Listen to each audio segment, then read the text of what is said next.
What do you make of it all? You're plugged in, of course, to the industry. Do you even find movie releases right now complicated and confusing?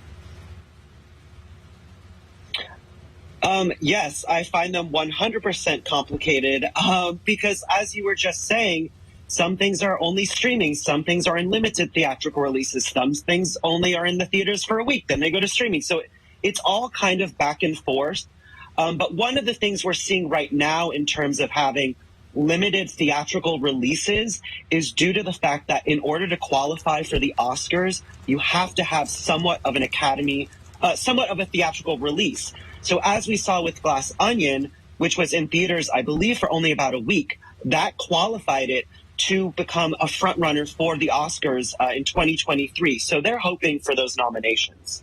Yeah, so there are, of course, still instances where movies do amazing in theaters, like Top Gun Maverick. I will admit, I watched it on an airplane. I still loved it, but I didn't go to the theater. But what goes into studios determining how exactly a movie is going to be rolled out?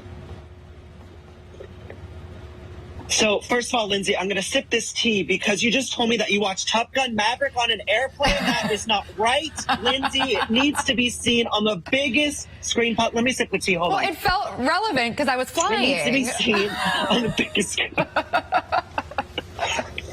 I mean, I guess. But I think what goes into, things going on the screen versus on a streamer is what the budget was of the film. So for Top Gun, a huge budget film. Also for Avatar, for example, which has been out for the past couple weeks. Those movies need to be seen on a big screen. However, I will say with COVID, audiences still are not flocking back to the theaters as they were at pre-pandemic levels. I think it's going to change in 2023. And I think that Top Gun did give theater owners some hope and also studios some hope that those audiences will come back to the box office. So that being said, Glass Onion, I'm going to admit again, I didn't see it in theaters. I'm going to watch it tonight, though, on Netflix. I'm one of the people that prefers it to be on a streaming service, but I know a lot of people that love to go to the theater for the experience. So what do you think direction are we heading in? Is it going to be based on just whatever they want or based on what people are willing to pay for? Just how do you think the decisions are going to be made moving forward?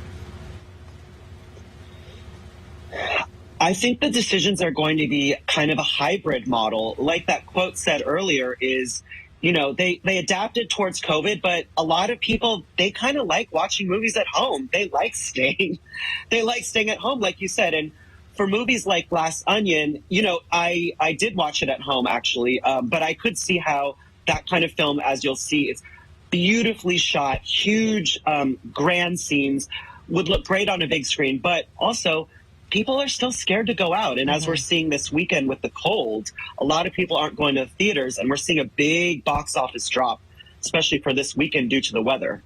Yeah, that is a really good point. So I guess we'll see what the next year holds.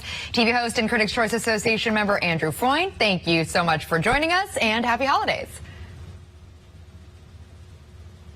Thank you. Merry Christmas. Happy holidays.